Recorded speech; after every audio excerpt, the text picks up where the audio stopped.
आप लोगों को इतना तो पता ही होगा, जब कोई इंसान क्राइम करता है तो वो क्राइम सीन पर कोई ना कोई ऐसा सबूत तो छोड़ ही देता है जिससे वो पकड़ा जाता है। अगर पुलिस वाले चाहें तो ईमानदारी से इन्वेस्टिगेशन करके कड़ी से कड़ी जोड़ते हुए क्राइम करने वाले तक बड़े ही आसानी से पहुंच सकते हैं। क्या होगा अगर पुलिस वालों को ऐसा सबूत मिल जाए जो शुरू शुरू में सबूत ही ना हो? जो चीज क्राइम करने वालों को पकड़वा दे तो क्या वही चीज क्राइम करने वालों को बचा सकती है? आज की स्टोरी एक ऐसे ही केस के बारे में है जो बताती है किसी भी अनजान शहर में अनजान लोगों के बीच किसी पर भी भरोसा ही नहीं करना चाहिए। आज के टाइम पर कोई भी भरोसा करने वाला होता ही नहीं। चलिए जानते हैं आज की इस पूरी स्टोरी के बारे में कि कैसे एक सबूत के कारण इन लोगों को गिरफ्तार किया गया और उसी सबूत के कारण क्रिमिनल्स को छोड़ भी दिया गया। क्या थी पूरी कहानी, चलिए जानते हैं आज की स्टोरी में। अगर आज आप इस चैनल पर पहली बार आए हैं तो चैनल को सब्सक्राइब कर लीजिए, साथ में नोटिफिकेशन बेल आइकन को दबाना बिल्कुल भी मत भूलिएगा। मेरी इंस्टाग्राम आईडी आपकी स्क्रीन के ऊपर है, इसका लिंक नीचे डिस्क्रिप्शन में दिया हुआ है, जाइए और जल्दी से इंस्टाग्राम आईडी को फॉलो कर लीजिए और साथ में कमेंट में पिक में लिखना बिल्कुल मत भूलिएगा। आज मैं आप लोगों के साथ शेयर करने वाला हूं दीपन असीत बनर्जी का केस। स्टोरी की शुरुआत होती है महाराष्ट्र के नवी मुंबई शहर से। यहीं के एरोली सेक्टर 8 में सिलिविया अपार्टमेंट करके एक बिल्डिंग है जो जून 2010 के आसपास इसी बिल्डिंग की चौथी मंजिल पर रूम B401 में एक शख्स रहने के लिए आया था। 23 साल का दीपन असीत बनर्जी। इनका मेन घर वेस्ट बंगाल के हावड़ा में था। इनकी पूरी फैमिली वहीं पर रहा करती थी। फैमिली में माता पिता और एक बहन थी। पिता रिटायर इंजीनियर थे और बहन डाइटिशियन थी। बहन की शादी हो चुकी थी। ये अपने पति के साथ कोलकाता में रहा करती थी। इधर दीपक एक multinational company Larsen and turbo में सीनियर डिजाइन मैनेजर के तौर पर जॉब कर रहा था, जो कि इनका ऑफिस मुंबई में था, तो इनको यहाँ मुंबई में आना पड़ा। दीपन की हर रोज अपने माता पिता या फिर बहन से फोन पर बात होती रहती थी और ऐसे ही सिर्फ डेली रूटीन हाल चाल पूछने के लिए। 10 अगस्त 2010 की शाम 7 बजे के आसपास बहन ने अपने भाई को कॉल किया। हर रोज की तरह भाई ने फोन उठाया और बोला वो अभी बिजी है, आधे घंटे में फ्री होकर कॉल करेगा। ये एकदम नॉर्मल था। जब भी भाई किसी काम में व्यस्त होता था या कहीं पर भी लगा लो वो व्यस्त होता था, तो वो अपनी बहन को बता देता था कि मैं अभी बिजी हूँ, थोड़ी देर बाद कॉल करूंगा। अब यहाँ पर 7:30 बज चुके थे। भाई ने कॉल नहीं किया, लेकिन बहन ने वापिस से अपने भाई को कॉल किया। इस बार भाई का फोन स्विच ऑफ बता रहा था। बहन को लगा कि दीपन ज्यादा काम करने की वजह से अपना फोन को चार्ज करना भूल गया होगा। ये कोई बड़ी बात नहीं है। ऐसे ही यहाँ पर टाइम बीतते बीतते 10:30 बज चुके थे। सोने से पहले बहन ने एक बार फिर से अपने भाई को कॉल किया। अभी भी उसके भाई का फोन स्विच ऑफ जा रहा था। बहन को यहाँ थोड़ी चिंता होने लगी। ये अपने माता पिता को बताती है और माता पिता भी बार बार बेटे को कॉल करने लगे। उन्हें लगा कि आज दीपन को कुछ ज्यादा काम रहा होगा, थकावट की वजह से आज वो शायद जल्दी सो गया हो। अब यहाँ सुबह हो चुकी थी और दिन आ चुका था 11 अगस्त का। बहन ने फिर से सुबह सुबह भाई को कॉल किया। अभी भी भाई का फोन स्विच ऑफ जा रहा था। इसके बाद 11 बजे के आसपास ये दीपन के ऑफिस में कॉल करते हैं। कलीग ने बोला कि आज दीपन ऑफिस ही नहीं आया है। ये सुनकर बहन की चिंता और ज्यादा बढ़ चुकी थी। बहन को उन लोगों ने कहा कि आप एक बार दीपन के घर पर जाकर देखिए, कल शाम से उसका फोन स्विच ऑफ जा रहा है। तभी इन्होंने कहा कोई बात नहीं, शाम को जाकर देखते हैं। अब शाम के टाइम पर L&T के कुछ एम्प्लॉइज दीपन के अपार्टमेंट में जाते हैं। घर का दरवाजा लॉक्ड नहीं था। उन्हें लगा कि दीपन शायद अंदर ही होगा। ऑफिस के लोगों ने दीपन को आवाज लगाई, दरवाजा भी खटखटाया, लेकिन दीपन ने दरवाजा नहीं खोला। अब ये बात बहन को बताई गई। बहन ने अपार्टमेंट के ब्रोकर को कॉल किया, उन्हें सारी बात डिटेल में बताई। ब्रोकर भी इसी वक्त 11 दिन की शाम को दीपन के अपार्टमेंट में पहुंचे। देखा कि यहाँ दीपन के ऑफिस के लोग मौजूद हैं। किसी ने दरवाजे के दरार से अंदर झांक कर देखा। इन्होंने ये देखा कि घर के अंदर की चीजें गिरी हुई हैं, सामान बिखरा पड़ा है। ये बात कलीग्स ने ब्रोकर को बताई। ब्रोकर ने फ्लैट के ओनर को कॉल किया। ओनर ने कहा कि आप लोग पुलिस वालों को कॉल करिए। ब्रोकर ने तुरंत पुलिस वालों को कॉल किया। रबाले पुलिस स्टेशन से कुछ पुलिस वाले सिल्विया बिल्डिंग में आते हैं। घर के ओनर भी उस टाइम पर पहुंच चुके थे और यहाँ टाइम रात के 8 बजे का हो चुका था। यहाँ दरवाजा खोलने की कोशिश की गई। दरवाजा लॉक्ड नहीं था, सिर्फ दरवाजा वो भीड़ा गया था। थोड़ा सा धक्का देते ही ये दरवाजा ओपन हो गया और ऑफिस के कलीग, ब्रोकर और ओनर सभी लोग घर के अंदर एंटर होते हैं। अंदर सारा सामान बिखरा पड़ा था। पुलिस वाले कमरों में, लिविंग रूम में इधर उधर दीपन को ढूंढने की कोशिश कर रहे थे। लोग उसे आवाज भी लगाते हैं। ढूंढते ढूंढते पुलिस वाले बाथरूम में गए। यहाँ पर आते ही इन लोगों के होश उड़ चुके थे। अंदर दीपन बनर्जी का शव पड़ा हुआ था। बाथरूम में हर तरफ खून ही खून बिछा हुआ था। दीपन एकदम रक्त में डूबा हुआ था। यह सारी चीजें देखकर बाकी लोग भी एकदम हैरान रह चुके थे। इस 23 साल के नौजवान लड़के के साथ ये सब कैसे हो गया। पुलिस वाले कंट्रोल रूम में फोन करके फोरेंसिक टीम को बुलाते हैं और ऑफिस कलीग्स ने दीपन की बहन को भी ये सारी सूचना दे दी थी। उधर वो लोग भी बदहवास हो चुके थे। दीपन की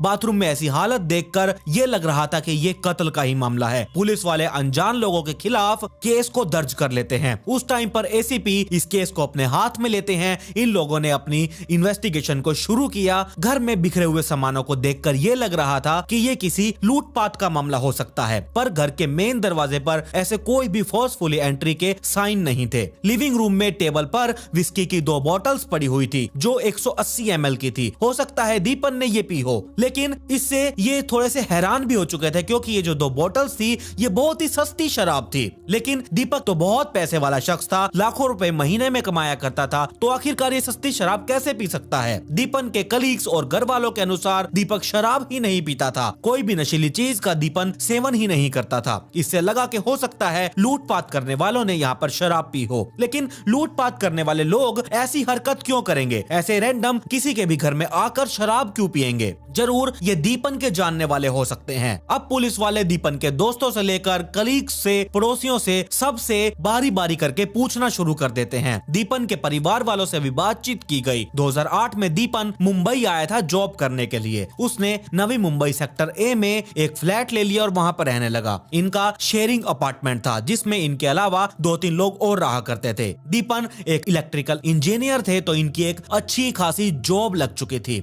जॉब लगने के बाद ये अपनी प्रोफेशनल लाइफ को और भी ज्यादा ग्रो करने की सोच रहा था। आगे चलकर ये मुंबई के एलन वलिंकर इंस्टीट्यूट में MBA का कोर्स करने लगे। ये सुबह से शाम तक जॉब किया करता था और फिर उसके बाद शाम को ये पढ़ाई किया करता था। इसका सिर्फ बस यही जीवन था, जो कि ये जॉब के अलावा पढ़ाई पर भी फोकस कर रहा था और कई लोग यहाँ फ्लैट पर भी रहा करते थे, तो इसीलिए यहाँ पर इसे थोड़ी सी डिस्टरबेंस हो रही थी। फिर ये अपने माता पिता से बात करके अरोली सेक्टर 8A में ही सिल्विया अपार्टमेंट में रेंट पर फ्लैट ले लेता है। पहले से ही एक संपन्न परिवार से आता था। अब इनकी यहाँ पर जॉब भी लग चुकी थी और यहाँ पर ये महीने का लाखों रुपए छापा करता था, इसीलिए इसे यहाँ पर फ्लैट लेने में कोई ज्यादा दिक्कत नहीं हुई। जून 2010 में इसने रेंट पर फ्लैट लिया और यहाँ पर अकेले ही रहने लगा। इसका ज्यादातर टाइम या तो काम में या फिर पढ़ाई में ही जाया करता था। आस पड़ोस के लोगों से भी कुछ खास इसका मतलब नहीं रहता था। ऐसे ही इनके दोस्त भी नहीं थे, क्योंकि दोस्ती करने का तो उसे निभाने का तो इसके पास टाइम ही नहीं होता था। जो थे वो सिर्फ ऑफिस के कलीग्स ही थे। वैसे भी अनजान शहर में किससे दोस्ती होगी। घटना वाले दिन फोरेंसिक टीम ने घर में से सारे फोरेंसिक एविडेंस को जुटाया। 2 खाली बोतल्स मिली विस्की की। घर के कबर्ड से 2 अलग अलग इंसानों के फिंगरप्रिंट्स भी मिले। लगा कि ये जरूर लूटपाट वालों के होंगे। दीपन शरीर से एकदम ठीक ठाक था और अकेला इंसान तो इस पर बिल्कुल भी काबू नहीं पा सकता था। और दीपन के बाथरूम के अंदर एक शर्ट भी नीचे पड़ी हुई थी, वो भी खून से सनी हुई थी। लगा कि ये दीपन की होगी, इसने शायद धोने के लिए यहाँ पर रखी हो, पर यह शर्ट बिल्कुल नई नई सिलवाई हुई लग रही थी। इसके बाद दीपन के डेड बॉडी को हॉस्पिटल भेज दिया गया उसका पोस्टमार्टम करने के लिए। घर की छानबीन में यह पता चला कि घर से लैपटॉप, मोबाइल फोन और दीपन का वॉलेट गायब है। एक तो जबरदस्ती घर में कोई आया नहीं, बैठकर शराब पी गई, ऊपर से चोरी की गई और इधर से दीपन के साथ इतनी बर्बरता की गई। ये सारी चीजें जानने के बाद कहीं और ही इशारा कर रही थी। इन दिनों बिल्डिंग में कोई सीसीटीवी कैमरा भी नहीं लगा हुआ था कि जहां से कोई क्लू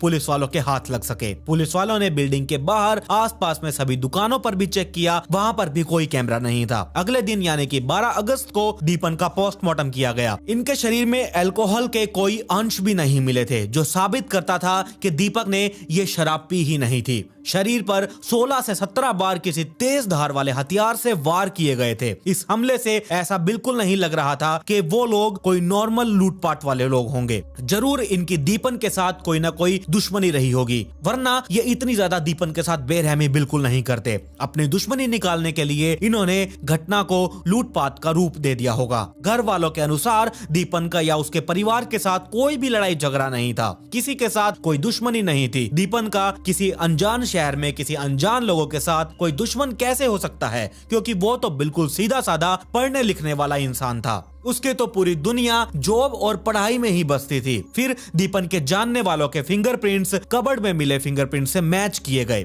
पड़ोसियों के भी फिंगरप्रिंट मैच किए गए, लेकिन कोई भी फिंगरप्रिंट इस फिंगरप्रिंट के साथ मैच ही नहीं हो पाया। दीपन का ऐसा कोई दोस्त भी नहीं था जो उस तरह की शराब पीता हो, और ना ही दीपन के घर पर आकर कोई ऐसे पार्टी करते थे। रह गई सिर्फ वो केवल शर्ट जो बाथरूम में खून से सनी हुई मिली थी। ये किसी दर्जी के यहाँ पर सिलवाई हुई लग रही थी और ये शर्ट बिल्कुल नई लग रही थी। घर वालों से बात करने पर यह पता चला कि दीपन कभी भी सिलवाकर कपड़े पहनता ही नहीं है। उसको हमेशा रेडीमेड और ब्रांडेड कपड़े ही ज्यादा पसंद आया करते थे। अगर उसने ये शर्ट सिलवाई हो तो उन्हें इस बारे में नहीं पता, लेकिन उसने तो इस बारे में कोई बात भी नहीं की। पुलिस की इन्वेस्टिगेशन जारी थी और यहाँ पर कोई भी सुराग पुलिस वालों के हाथ नहीं लगा। पुलिस वाले अभी सोच ही रहे थे कि आगे कैसे क्या किया जाए, तभी दीपन की बहन की बात याद आई कि दीपन हमेशा ब्रांडेड कपड़े पहना करता था, वो भी सिले सिलाए। ये बात बिल्कुल सच भी निकली। जब पुलिस वालों ने घर की छानबीन की तब दीपन के कपड़ों में ऐसा कोई भी कपड़ा नहीं मिला जो किसी दर्जी से सिलवाया गया हो। सभी के सभी कपड़े रेडीमेड थे। फिर इसने ये शर्ट क्यों सिलवाई? यहाँ पर ये सवाल मन में उठने लगा था। क्या पता ये शर्ट किसी लूटपाट करने वाले ने जानबूझकर छोड़ी हो, क्योंकि कत्ल उसने ही किया होगा तो उस पर रक्त आ गया होगा, तो बाहर पकड़े जाने के डर से उसने इस शर्ट को यहीं पर छोड़ दिया। शर्ट पर कुछ ऐसे दाग धब्बे भी थे जिससे कि ऐसा लग रहा था कि इसी शर्ट से शरीर को साफ किया गया होगा। ये भी हो सकता था कि शर्ट रेडीमेड हो, हमें समझने में कोई गलती हो रही हो। इसी वजह से पुलिस वालों ने उस शर्ट का ब्रांड चेक किया। ऊपर कॉलर पर एक स्टिकर लगा हुआ था, उसमें लिखा हुआ था स्टाइल स्टार टेलर और नीचे उसका फोन नंबर था। अक्सर टेलर अपने दुकान को प्रमोट करने के लिए कपड़े सिलने के बाद वो खुद का स्टिकर लगा देते हैं, जो यहाँ पर भी लगा हुआ था। अब पुलिस वाले उस फोन नंबर पर कॉल लगाते हैं। सच में ये नंबर स्टाइल स्टार टेलर का ही नंबर था। पुलिस वालों ने उसका एड्रेस पूछा तो ये सारा कुछ घटना के जो भी था, ये सारा कुछ जो मैंने अभी तक आपको बताया, ये 1-2 दिन के अंदर ही ये सारा कुछ चल रहा था। ये जो दुकान थी ये मुंबई सिटी से करीब 302 किलोमीटर दूर है। पुलिस वालों की एक टीम टेलर की दुकान पर पहुंची। शर्ट दिखाकर पूछा गया, इस पर लगा हुआ जो खून था वो सूख चुका था। दर्जी शर्ट देखकर रजिस्टर चेक करने लगा। बिल की कार्बन कॉपी देखी गई। यहाँ से पुलिस वालों को एक नाम और एक एड्रेस मिला। हैरानी की बात तो ये थी कि शर्ट दीपन के नाम पर बिल्कुल नहीं थी और ना ही इसका कोई एड्रेस था। बिल तो किसी और के नाम पर था और वो एड्रेस भी किसी और का ही दिया हुआ था। इससे लगा कि शर्ट जरूर यहाँ पर कातिल नहीं छोड़ी होगी। अब पुलिस वालों की टीम टेलर द्वारा दिए गए उस एड्रेस पर पहुंचते हैं। यहाँ पर उन्हें एक आदमी मिला। पुलिस वालों ने ये शर्ट दिखाकर उससे पूछताछ की। उस आदमी ने कहा कि ये शर्ट जी हाँ उसी की है। 2-3 दिन पहले इस शर्ट की उसने डिलीवरी ली थी। आगे चलकर उसने कहा कि ये शर्ट उसने अपने भाई सूरज के दोस्त को दे दी थी। यहाँ से एक और दिक्कत आ चुकी थी। अब पुलिस वाले उस दोस्त का नाम और एड्रेस पूछते हैं। नाम बताया गया विनोद विष्णु बंडल और एड्रेस बिल्कुल नहीं पता था। पुलिस वालों ने कहा कि आप अपने भाई सूरज को बुलाइए। इसके बाद पुलिस वाले सूरज को लेकर विनोद के घर पर गए। विनोद किसी रेंटल घर पे रहा करता था। यहाँ इसके साथ 2 और दोस्त भी रहा करते थे, संतोष राउत और एक नाबालिग लड़का। अब पुलिस वालों को यहाँ पर 4 लोग मिल चुके थे। सूरज गौरव जिसके भाई की वो शर्ट थी और 3 और दोस्त जो कहीं किराए के घर पर रहा करते थे, विनोद, संतोष और एक नाबालिग। इन चारों से पूछा गया कि 10 अगस्त की शाम तुम सभी कहाँ थे? दीपन की बहन के अनुसार 7:30 बजे जब उसने दीपन को कॉल लगाया था तो उसका फोन यहाँ स्विच ऑफ हो चुका था, यानी कि लुटेरे इससे पहले ही इसके घर पर आए होंगे और लूटपाट की गई होगी। यहाँ 12 से 13 अगस्त के बीच 4 दोस्त मिल चुके थे। इन्हें पुलिस स्टेशन लाकर अच्छे से पूछताछ की गई। दीपन बनर्जी का सिर्फ यही रूटीन था, सुबह ऑफिस जाना, शाम को 6:30-7 बजे तक घर पर वापस आ जाना, फिर रात को ये पढ़ाई किया करता था। इन सभी चीजों में इसे खाना बनाने का बिल्कुल टाइम नहीं मिल पाता था। वैसे जिस तरह से आजकल के टाइम पर ऑनलाइन सर्विसेज की बहुत सारी एप्लीकेशंस चल रही हैं, जैसे कि स्विगी, जोमेटो, ऐसी और भी कई हैं, ये सारी आप लोगों को पता है। यहाँ से ऑर्डर करो, ऑर्डर आपके घर पर आ जाएगा। ऐसे ही 2010 के टाइम में मुंबई जैसे बड़े शहरों में टिफिन डिलीवरी की कंपनीज चला करती थी, जो ऑफिस से घर पर खाना डिलीवरी किया करते थे। अब फूड डिलीवरी कंपनीज की वजह से टिफिन डिलीवरी वाला बिजनेस बहुत ज्यादा कम हो चुका है और ये कोई फास्ट फूड नहीं था, बल्कि जैसा खाना हम लोग घर में खाते हैं वैसा ही खाना वहाँ डिलीवर किया जाता था। इसी तरह दीपन भी किसी होटल वगैरह से बात करके सुबह और शाम को खाने की डिलीवरी लेने लगा। यही टिफिन डिलीवरी देने का काम करता था विनोद बंदल। डेली यही खाना डिलीवर करता था दीपन के घर पर। एक लिंक तो यहाँ पर पहले ही मिल चुका था बाथरूम में उस शर्ट का, जो विनोद को उसके दोस्त के भाई ने सूरज ने दी थी, और दूसरा लिंक मिला विनोद का दीपन के घर पर टिफिन पहुंचाना। अब टिफिन पहुंचाने वाला कैसे एक इतना बड़ा अपराध को अंजाम दे सकता है? पुलिस वालों ने थोड़ी उन पर सख्ताई दिखाई और अपने अंदाज में जब उनसे पूछा गया तब उन्होंने उस दिन की पूरी घटना डिटेल में बता दी। 10 अगस्त 2010 की शाम को फूड डिलीवर करने के लिए विनोद दीपन के घर पर आया। दीपन ने यहाँ खुद दरवाजा खोला। उस टाइम पर वो किसी से बात कर रहा था। जैसे ही उसने फोन रखा, पीछे से बाकी 3 दोस्त सूरज, संतोष और नाबालिग वो लड़का, तीनों दीपक के ऊपर टूट पड़ते हैं। फिर चारों ने उस दीपन को काबू किया, उसे बाथरूम में लेकर जाया गया। ये चारों लोग पहले से ही पूरी तैयारी करके आए थे, चाकू वगैरह साथ में लेकर। इन्होंने दीपन के शरीर पर लगातार चाकू से वार करना शुरू कर दिया। पोस्टमार्टम के अनुसार 16 से 17 बार दीपन के शरीर पर वार किया गया था। लगा कि दीपन अब खत्म हो चुका है। फिर ये लोग अपने कपड़ों पर लगे रक्त को पानी से साफ करने लगे, अपने कपड़ों को धोने लगे। फिर दीपन जो वहां पर उस टाइम पर शर्ट पहन कर आया था, जो उसके दोस्त के भाई ने दी थी, उस शर्ट पर कुछ ज्यादा ही खून लग चुका था। उसने फैसला किया वो इस शर्ट को यहीं पर ही छोड़ देगा, क्योंकि अगर बाहर वो ऐसी हालत में गया तो बाहर जो बिल्डिंग के एक सिक्योरिटी गार्ड खड़ा है वो इसको पहचान लेगा और वहीं पर ही पकड़ा जाएगा। विनोद ने शर्ट को उतारा और अपने हाथ पर लगे खून को उस शर्ट से साफ करने लगा और दीपन के पास उस शर्ट को रख दी। फिर दीपन के कबर्ड से एक शर्ट निकालकर वो पहन लेता है। इन्होंने अपने साथ शराब के 2 बोतल्स भी लेकर आए थे। इससे पहले ये घर से लैपटॉप, मोबाइल फोन, दीपन का पर्स भी ले लिया था और वॉलेट में डेबिट कार्ड, क्रेडिट कार्ड और साथ में कुछ कैश भी मौजूद था। लूटपाट करने के बाद इन्होंने यही लिविंग रूम में शराब पी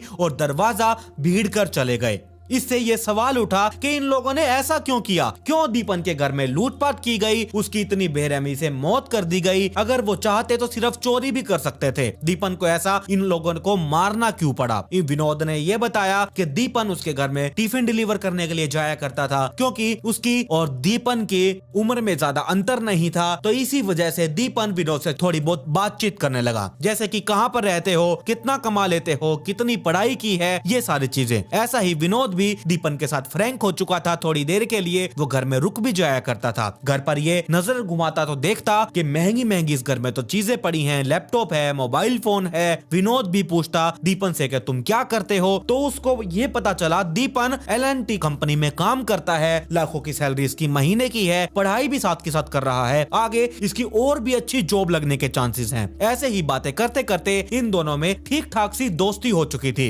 विनोद दीपन से बातें करके ये जानने लगा कि ये घर पर अकेला रहता है या कोई और भी रहता है, इसका मेन घर कहाँ पर है, इसका इस शहर में कोई है भी कि नहीं। तो उसे ये पता चला कि इस शहर में इसका कोई नहीं रहता, इसका घर कहीं बाहर है, अकेला रहता है और इस टाइम पर ये घर होता है। तो ये सारी चीज इसने पता की। इसने ये सारी बात अपने रूममेट्स और दोस्तों को बताई कि इसके एक लड़के से दोस्ती हो गई है जिसके घर में लाखों का सामान पड़ा है, वो घर में सिर्फ अकेला रहता है, उसका शहर में कोई जानने पहचानने वाला नहीं है। बात करते करते इनके मन में लूटपाट का आइडिया आ चुका था, लेकिन ये भी था कि वो विनोद को बहुत ही आसानी से पहचानता था। अगर उसे लूटपाट की तो वो बाद में पुलिस वालों को बता सकता है। अगर दीपन की गैर मौजूदगी में उसके घर जाया जाए तो पड़ोसियों को भी उस पर शक हो सकता है। तभी जाना ठीक होगा जब वो अपने घर पर हो। जब टिफिन डिलीवर करने के लिए विनोद उसके घर पर गया तो उसी बहाने वो लोग वहां पर जाकर काम कर सकते थे। इसके बाद ये 10 अगस्त की शाम को लूटपाट करने के लिए गए। जब शाम के 7 बजे बहन ने दीपन को कॉल किया तो दीपन ने बोला कि आधे घंटे में कॉल करेगा, क्योंकि उस टाइम पर विनोद टिफिन लेकर आया था। दीपन ने सोचा होगा कि खाना खाकर फिर मैं बाद में आराम से अपनी बहन से बात कर लूंगा, लेकिन उसे इस बात का क्या पता था कि ये अपनी बहन से आखिरी बार बात कर रहा है। पुलिस वालों को लूटपाट की सारी चीजें बरामद हो गई, जिसमें laptop, mobile phone, wallet, credit card, debit card और 250 रुपए मिले। इन लुटेरों को कैश में सिर्फ 250 रुपए ही हाथ लगे थे। घटना के बाद दीपन के जीजाजी मुंबई आए। दीपन का सारा फोरेंसिक एग्जामिनेशन हो चुका था। अब यहाँ पर बारी थी डेड बॉडी को उसके परिवार वालों को सौंपने की, लेकिन नियम के अनुसार ये डेड बॉडी उसी को सौंपी जा सकती है जिनका ब्लड रिलेशन हो। तो फिर 14 अगस्त तक बहन भी मुंबई आ चुकी थी। माता पिता नहीं आए क्योंकि उनकी तबीयत ठीक नहीं रहा करती थी। 14 अगस्त को शाम को डेड बॉडी दीपन की बहन को हैंडओवर करवा दी जाती है और उसी दिन मुंबई में दीपन का अंतिम संस्कार करवा दिया गया। पुलिस वाले कुछ ही दिनों में चार्जशीट रेडी करके सेशन कोर्ट में सबमिट करवा देते हैं। विनोद बंदल, सूरज गौरव, संतोष रॉत और एक नाबालिग लड़का, इन पर IPC 302, 394, 411, 419, 452 और 34 जैसी धाराएं लगाई गई। थाने सेशन कोर्ट में मुकदमा शुरू होता है और इन चारों में से एक नाबालिग लड़का भी था। इस पर अलग से कार्रवाई की गई। इसी बीच 41 गवाहों ने इस केस में गवाही दी थी। इसमें से आधे दर्जन लोगों ने तो अपनी गवाही को ही बदल दिया था। पहले उन लोगों ने कुछ और बयान दिया था, फिर बाद में वो कोर्ट में जाकर पलट चुके थे। 6 फरवरी 2018 को सेशन कोर्ट नाबालिग को छोड़कर बाकी लोगों को उम्र कैद की सजा सुना देती है। नाबालिग पर जुवेनाइल के नियम के अनुसार कार्रवाई की गई। विनोद बंदल बॉम्बे के हाई कोर्ट का दरवाजा खटखटाता है। बाकियों ने भी ये सब किया। विनोद का यहाँ पर यह कहना था कि उसकी सिर्फ यही गलती है, वो दीपन के घर पर फूड डिलीवर करता था। आरोपी सूरज का जो भाई था, जिसने टेलर से शर्ट सिलवाई थी, जिसने विनोद को शर्ट दी, उसने भी कोर्ट में बयान दिया था, लेकिन आगे चलकर ये पलट चुका था। ये कहता है कि मुझे सब कुछ पुलिस वालों ने जबरदस्ती कहलवाया था। इसने कभी नहीं कहा कि इसने अपनी शर्ट विनोद को दी है। अब उस शर्ट को लेकर कंफ्यूजन हो चुकी थी कि वो दीपन के बाथरूम में गया कैसे। एविडेंसेस के अभाव में विनोद को यहाँ पर जमानत दे दी गई। आगे चलकर इसकी सजा सस्पेंड कर देने की सुनवाई हुई। आगे चारों में से 2 लोगों को एविडेंस के अभाव में छोड़ दिया गया और बाकी 2 लोगों की सजा यहाँ बरकरार रख दी गई। इस तरह से जिस शर्ट की वजह से इन कातिलों को पकड़ा गया था इतनी मुश्किलों से, और इसी शर्ट की वजह से यहाँ पर 2 कातिल आजाद हो चुके थे, जिसकी वजह से सारी घटना की प्लानिंग की गई थी। इस घटना को अंजाम दे दिया गया था, उसी को सबूतों के अभाव में छोड़ दिया गया।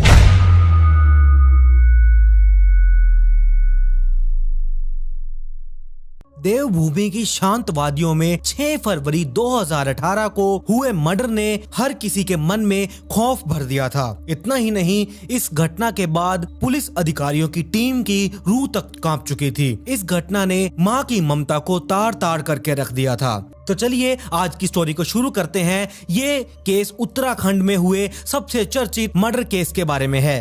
एक परिवार अपनी हंसी खुशी जिंदगी बिता रहा था, लेकिन वो हम कहते हैं ना कि सामने वाले के दिलो दिमाग में क्या चल रहा है, इस बात का किसी को भी पता नहीं होता। और इस परिवार के अंदर भी कुछ ऐसा ही सीन चल रहा था। हर किसी के दिल में एक दूसरे के लिए नफरत पैदा हो रही थी, बस वो दिखा नहीं रहे थे। और एक टाइम ऐसा आया कि इन लोगों ने एक दूसरे को लफ्जों ही लफ्जों में टॉर्चर करना शुरू कर दिया। इस परिवार में एक महिला थी जिसका नाम था मीनू कौर। इस औरत के दिल में अपनी बेटी को लेकर इतनी ज्यादा नफरत थी कि इसका अंदाजा आप लोग बिल्कुल भी नहीं लगा सकते। और जो इनकी मैं बेटी की बात कर रहा हूँ, इसका नाम था प्राप्ति। और ये जो प्राप्ति थी, ये मीनू कौर की असली बेटी नहीं थी। जी हाँ, मीनू कौर प्राप्ति की स्टेप मॉम थी। और शायद ये भी एक कारण हो सकता है कि इनके दिलो दिमाग में इसीलिए प्राप्ति को लेकर नफरत थी। लेकिन इस केस का एंड में जब खुलासा किया गया तो आप लोग मान ही नहीं सकते कि इस वजह से एक माँ अपनी बेटी को मार सकती है। चाहे ये इसकी स्टेप मदर थी, लेकिन बेटी तो थी, इन्होंने इसे पाला पोसा था, लेकिन फिर भी एक इतनी छोटी सी वजह से इसने अपनी बेटी को ही खत्म कर दिया। इस वीडियो को एंड तक जरूर देखिएगा, क्योंकि आप लोगों को जब इस केस के पूरी डिटेल के बारे में पता चलेगा कि एक माँ ने अपनी बेटी को क्यों मार डाला, आप लोग भी दंग रह जाएंगे कि सच में दुनिया में आजकल लोगों के दिलो दिमाग में पता नहीं कैसे कैसे ख्याल आ रहे हैं, वो इतनी छोटी छोटी बात पर कैसे मर्डर कर देते हैं। घटना की रात 6 फरवरी 2018 को रात करीब 10 बजे के आसपास मीनू कौर का अपनी सौतेली बेटी प्राप्ति से झगड़ा हो जाता है और इसके बाद मीनू कौर प्राप्ति के सोने का इंतजार करने लगी। 1:30 बजे के करीब सोते हुए प्राप्ति के सिर पर एक से एक बार ईंट से वार किया गया। वो एकदम सुन्न हो चुकी थी, उसे कुछ भी नहीं सूझ रहा था और प्राप्ति के सिर पर वार करने के बाद उसकी गर्दन को भी काटने की कोशिश की गई। सौतेली माँ यहीं तक नहीं रुकी, इसके बाद उसने प्राप्ति को खींचकर उसे बाथरूम में लेकर गई और खुकरी से 4.25 घंटे तक उसकी डेड बॉडी काटती रही। मां शहर कोतवाली के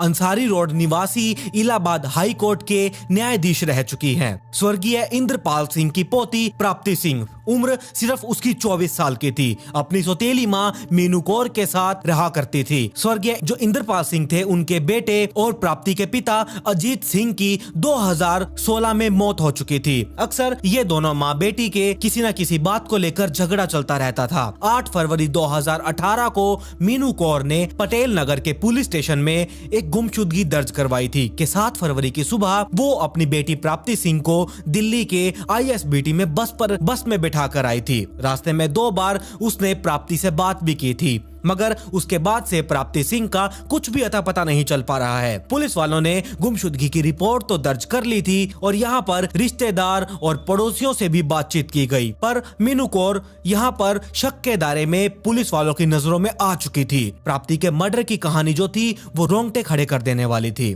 पुलिस इस हत्याकांड को सुनियोजित साजिश का परिणाम तो नहीं मानती है, लेकिन ये तय हो चुका है कि मीनू कौर के दिलो और दिमाग में सौतेली बेटी के खिलाफ नफरत का गुब्बार भरा हुआ था। पटेल नगर इंस्पेक्टर रितेश शाह के मुताबिक 6 फरवरी की रात को करीब 10 बजे के आसपास मीनू कौर और प्राप्ति सिंह के बीच झगड़ा हुआ था। इन दोनों की लड़ाई झगड़े के बाद प्राप्ति अपने कमरे में सोने के लिए चली गई थी और प्राप्ति यहाँ पर अपने कमरे को बिना लॉक किए सो चुकी थी। इधर मीनू ने उसे ठिकाने लगाने की योजना बना ली थी। मीनू उस रात सोई नहीं थी क्योंकि उसे अब ये था कि बस प्राप्ति को अपने रास्ते से उसे हटाना है। रात 1:30 बजे के करीब मीनू बाथरूम के रास्ते प्राप्ति के कमरे में पहुंच जाती है और सो रही प्राप्ति के कान के पास ईंट से लगातार उसे मारना, उस पर वार करना शुरू कर देती है। खून बहुत ज्यादा बहने के कारण प्राप्ति एकदम बेसुध हो चुकी थी, तो मीनू ने खुकरी से उसकी गर्दन काटने की भी कोशिश शुरू कर दी थी। बेटी का मर्डर करने के बाद भी सौतेली माँ की नफरत का गुब्बार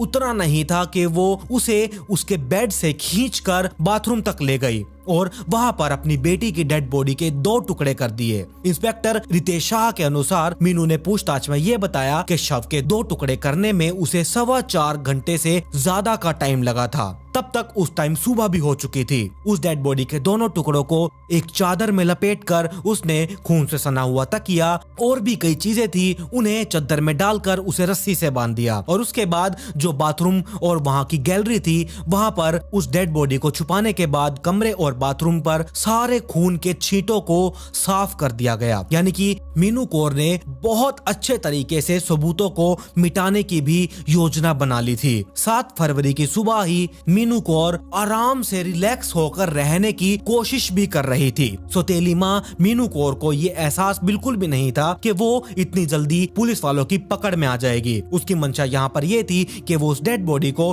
टुकड़ों में धीरे धीरे काट कर बाहर फेंकाएगी। यही सोचकर उसने प्राप्ति को रोडवेज बस से दिल्ली भेजने का बहाना बनाया था। प्राप्ति का जो मंगेतर था उसका नाम था वरुण और उसके बहुत सारे रिश्तेदारों की घेराबंदी की वजह से उसे अपनी ही बेटी की गुमशुदगी की रिपोर्ट दर्ज करवाने के लिए 8 फरवरी को पटेल नगर के पुलिस स्टेशन में जाना पड़ा था। ये उसकी मजबूरी हो चुकी थी क्योंकि परिवार वाले और उसका मंगेतर लगातार फोर्स कर रहे थे कि हमें पुलिस स्टेशन में जाकर प्राप्ति के गुमशुदा होने की रिपोर्ट लिखवा देनी चाहिए। हम भी प्राप्ति को ढूंढने की पूरी कोशिश करेंगे, लेकिन क्या पता पुलिस वाले हमसे पहले ही प्राप्ति को ढूंढ निकालें। इसीलिए मीनू कौर को अपनी ही बेटी की मिसिंग रिपोर्ट लिखवाने के लिए उस पुलिस स्टेशन में जाना पड़ा। लेकिन उसे इस बात का बिल्कुल भी नहीं पता था कि सिर्फ 24 घंटों के अंदर ही मीनू कौर पुलिस वालों के हत्थे चढ़ जाएगी। मीनू कौर को पटेल नगर पुलिस स्टेशन में लाकर उससे बातचीत की गई, उससे पूछताछ की गई और उससे पूछताछ करने में पुलिस वालों ने कोई भी कसर बाकी नहीं छोड़ी। मीनू कौर से लगातार 3 घंटे की पूछताछ की गई और इस पूछताछ में पुलिस वालों को मीनू कौर ने घुटने टेक दिए और सारी सच्चाई उगल दी। इंस्पेक्टर पटेल नगर रितेश शाह मीनू कौर को लेकर उस घर में पहुंचे जहां पर बाथरूम के पीछे गैलरी में छिपाई गई प्राप्ति सिंह की डेड बॉडी बरामद की गई थी। प्राप्ति सिंह की डेड बॉडी 2 टुकड़ों में बटी हुई थी। उस डेड बॉडी को चादर से लपेटने के साथ साथ उसे रस्सी से बांध दिया गया था। मौके पर ही खून से सनी हुई ईंट और खुकरी के अलावा भी खून से सना हुआ तकिया और ऐसी कई चीजें बरामद की गई। हालांकि 3 दिन होने के कारण कमरे से पूरा खून साफ कर दिया गया था। पुलिस की पूछताछ में मीनू कौर ने यह कहा कि उसे बेटी के कत्ल का कोई भी अफसोस नहीं है। उसने बार बार यही बयान दिया। आप ये चीज गौर कीजिएगा कि मीनू ने बार बार एक ही बयान दिया कि पहले तो इसके पिता ने उसे लगातार परेशान किया और अब इसकी बेटी यानी कि सौतेली बेटी प्राप्ति सिंह इसे अब लगातार परेशान कर रही थी। इस हत्याकांड के खुलासे के बाद पुलिस वालों ने उसी के घर से ही उसे हिरासत में ले लिया था। मौके पर हुई पूछताछ के बाद मीनू ने इस मर्डर की बात कबूल ली थी और साथ ही मीनू कौर ने यह कहा कि मैंने अपनी बेटी प्राप्ति सिंह को सिर्फ इसीलिए मारा क्योंकि ये मेरी सौतेली बेटी थी, इसीलिए मैंने इसे नहीं मारा। बस मैंने इसे इसीलिए मारा क्योंकि ना तो मुझे अपने पति से प्यार मिल पाया और ना ही अपनी बेटी से। बस उसे सुख चैन चाहिए था। वो जब इसके पिता जिंदा थे तब वो हमेशा प्राप्ति का साथ ही दिया करते थे और अब उसके पिता के जाने के बाद जो अब ये प्राप्ति है ये भी अपनी मनमर्जी करती है। बताओ, इस बात पर मीनू कौर ने प्राप्ति सिंह का अपनी ही बेटी का मर्डर कर दिया, सिर्फ इस छोटी सी बात पर। हालांकि मौके पर जो भी सबूत पाए गए थे पुलिस वाले सभी इन पहलुओं की जांच पड़ताल कर रही थी। इसी के लिए घर के पास लगे जितने भी सीसीटीवी कैमरास थे उन्हें खंगाला जा रहा था और उस सीसीटीवी फुटेज में तो पुलिस वालों को कुछ खास नहीं मिला, लेकिन जो उस घर में से सबूत मिले थे वही मीनू कौर को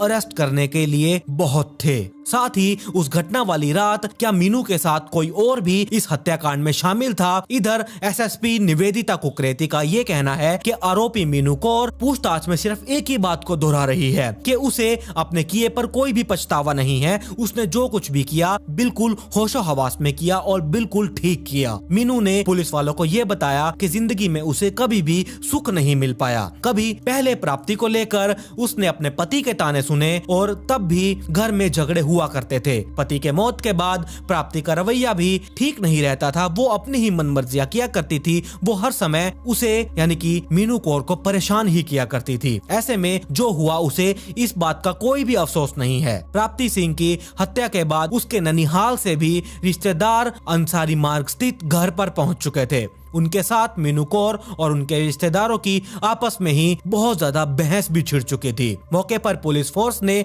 दोनों पक्षों को अलग अलग कर दिया। यहाँ पर प्राप्ति के ननिहाल के रिश्तेदार आरोप ये लगा रहे थे कि मीनू ने प्रॉपर्टी को लेकर प्राप्ति सिंह को मार डाला है। असल में क्या था अब ये तो सिर्फ वो मीनू कौर ही जानती थी। अब एक बात देखने पर तो ये भी लगता है कि मीनू कौर सच बोल रही है। शायद उसने सिर्फ इसी छोटी सी वजह से अपनी बेटी को मार डाला। सच में इस दिल दहला देने वाले हत्याकांड के बारे में इस सौतेली माँ का चेहरा, इसकी सच्चाई सामने आ चुकी थी, जो आमतौर पर हॉरर कहानियों में देखने को मिलता है। सच में लोग आजकल पता नहीं लोगों की मेंटालिटी कैसी हो चुकी है, कुछ भी समझ में नहीं आता। लोग छोटी छोटी बात पर आजकल मर्डर करने लगे हैं। पर प्राप्ति को सिर्फ इस बात पर मारना ये कुछ ठीक नहीं था। माँ थी, अगर उसे प्यार से समझाती तो क्या पता वो मान भी जाती, पर ऐसा कुछ नहीं हुआ। अब यहाँ पर एक सवाल ये भी उठता है कि शायद इसने प्रॉपर्टी के लिए ही अपनी बेटी को अपने रास्ते से हटा दिया। अब सच क्या था ये तो अब रेनू कौर ही जानती है। आप बताइए, आप लोगों की इस बारे में क्या राय है? क्या आपने पहले कभी इस स्टोरी के बारे में सुना है? मुझे कमेंट सेक्शन में जरूर बताइएगा। और अगर आज आप इस चैनल पर पहली बार आए हैं तो चैनल को सब्सक्राइब कर लीजिए, साथ में नोटिफिकेशन बेल आइकन को दबाना बिल्कुल भी मत भूलिएगा। मेरी इंस्टाग्राम आईडी ये रही स्क्रीन पर, इसका लिंक नीचे डिस्क्रिप्शन में दिया हुआ है, जाइए जल्दी से इंस्टाग्राम आईडी को फॉलो कर लीजिए। खैर, पिछली वीडियो का शाउट आउट उत्कर्ष देसाई को, कमेंट पिक में to get shout out in next video. मिलते हैं ऐसी ही एक और चुका देने वाली इंटरेस्टिंग स्टोरी के साथ।